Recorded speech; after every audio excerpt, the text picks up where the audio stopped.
মনসুর হেলাল একজন পাগল ছিল। ওনাকে সবাই খেপাইত। তো এক সময় নিজে নিজে বলতো আনাল হক আনাল হক। বাংলা অর্থ হলো আমি খোদা আমি খোদা। এইটা আলেম ওলামা জ্ঞানী বুদ্ধিমান ব্যক্তিবর্গের কাছে জিনিসটা ভালো লাগে না।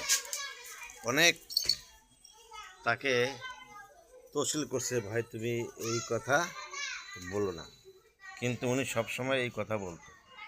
এক কান দুই কান, শেষ পর্যন্ত রাজার দরবারে নালিশ গেল।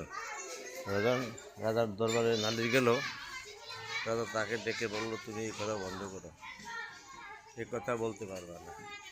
কিন্তু মনসুর হেলাল ওই একই কথা সকাল বিকাল দুপুর সব সময় আনাল হক আমি খোদা। শেষকালে তারে কঠোর শাস্তি দিল, সেখান থেকে ফিরল না। এর ফলে তাকে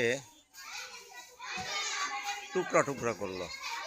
প্রত্যেকটা গোষ্ঠী থেকে, প্রত্যেকটা শরীর থেকে আওয়াজ আসলো আনাল হক আনাল হক। কোনো রকমে আনাল হক বন্ধ করতে পারে না। এরপরে তাকে আগুনে পুড়ে ছাই করে ফেলা হলো।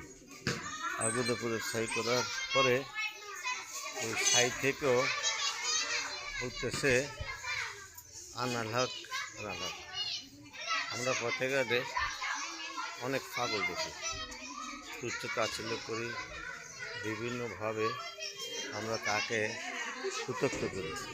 এটা মোটেই ঠিক না। তার ভিতরে কে আছে, কে কীভাবে আছে, সেটা একমাত্র আল্লাহ রাব্বুল আলামিনই জানেন। এই জন্য আমরা পথে ঘাটে কোনো পাগলকে চেতাইব না, বরং তার কাছ থেকে যদি আমরা দোয়া নিতে পারি সেটা সবচেয়ে ভালো হইব। আরও সবচেয়ে মজার কথা হইল, পাগলে কি না খায়, ছাগলে কি না খায়, সব পাগল এক সমান না, সব মানুষও এক সমান না। এই জন্য যারটা তার কাছেই দিতে হবে, নিজের থেকে শুদ্ধ হইতে হবে। ও পাগল হয়েছে, আমি যদি হই কী হবে? এই জন্য আল্লাহর জীব এক সব সমান।